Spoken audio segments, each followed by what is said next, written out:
Northern hockey player finds victory on the ice in Denmark. Cheyenne Cote, a hockey player with roots in Temagami First Nation, has taken her love for the sport across the world. On March 21, Cote and her team won the Danish Women's Ice Hockey Championship, marking a major milestone in her hockey career. Currently pursuing a master's degree in sports science at Malmö University in Sweden, she recently played for Vadovre IK in both the Danish Women's Ice Hockey League, Danmark Kvindeligaen, and Swedish Second League, Nationella Damhockeyligaen. Cote, a 27-year-old who grew up in North Bay, said her love for hockey started early. "My parents gifted me a little mini-stick hockey set. And from there, my dad would put on the hockey games on Saturday night, and I would just sit in front of the TV and watch. That kind of became my sport," she said. She originally tried figure skating, but was ultimately drawn to hockey. "I think I was 3, and I just pointed at the hockey players at the rink and said, I want to do that. So my parents put me in hockey, and the rest is history," she said. Cote earned her undergraduate degree in sport management from Brock University in 2022 while continuing to play hockey. Last fall, she moved to Sweden to pursue her master's degree. Unlike Canada, Swedish universities don't have varsity sports teams, so she sought out other opportunities to play. In October, she joined Vadovre IK, commuting from Sweden to Denmark 3 to 4 times a week for practices and games. Winning the championship was a bittersweet moment. "Our arena was packed. Even the team we beat had their family section full, and even they were happy," she said.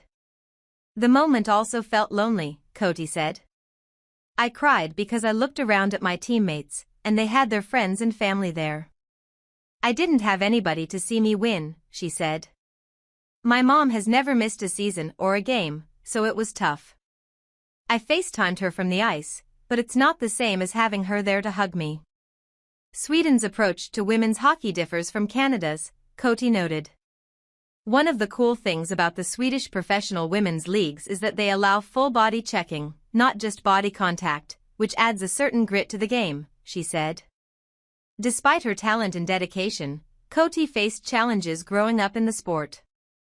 "I was not only usually the only girl at my tryouts, but I was one of the only Indigenous kids," she said. "In my Pee-wee year, I did have one other Native teammate, but it was rare to see kids of color in hockey. Never mind a girl." At 13, she experienced racism firsthand at a tournament when someone told her to go back to the reserve. She also encountered gender discrimination when she was cut from her AA team. Cote's parents encouraged her to focus on hard work, not barriers. "They told me to go out, try my best, work hard, and be a good teammate without seeing color or gender," she said. Cote is uncertain where she'll play next season but hopes to move up to Sweden's top league, the Swedish Women's Hockey League. "This summer, I'll be training hard, working on my skills and speed, and reaching out to teams to see what opportunities are out there," she said. Her long-term goal is ambitious. She wants to become the first Indigenous female coach in the NHL, following in the footsteps of Jessica Campbell, the first ever female coach in the NHL. "I know it's a lot of work, but I'll get there. The path might take me a little bit, but I will do it," she said. Cote wants young Indigenous athletes to know they can succeed while staying connected to their culture. "No matter where you are in the world, you're always going to be Native. Your culture will always be with you. You don't have to stay on reserve to embrace it. There are ways to carry it with you," she said.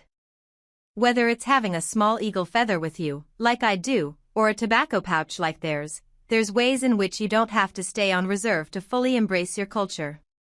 Ultimately, she hopes her story inspires at least one young Indigenous athlete. "I think there's a lot of pressure to stay on reserve, to stay in one place, but the world's a big place, and sometimes you miss out on opportunities if you just stay in one place," she said. "We are smart, we are educated, we're good at sports, and we have bright futures. If this reaches even one Native kid on a reserve, I'll be happy."